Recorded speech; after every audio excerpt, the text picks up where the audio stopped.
95% людей совершают именно эту ошибку.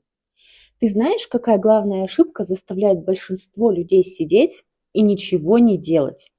Они годами остаются без результатов. Они понимают, что они читают, они получают кучу информации, но по результату его нет.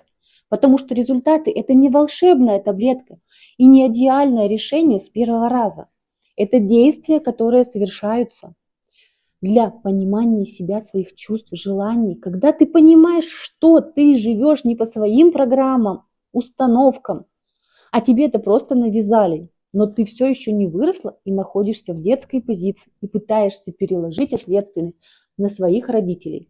Хочешь стать взрослой, хочешь получать деньги, отношения, секс и реализацию, пиши в комментариях слово «хочу», и я вышлю тебе приглашение на разбор.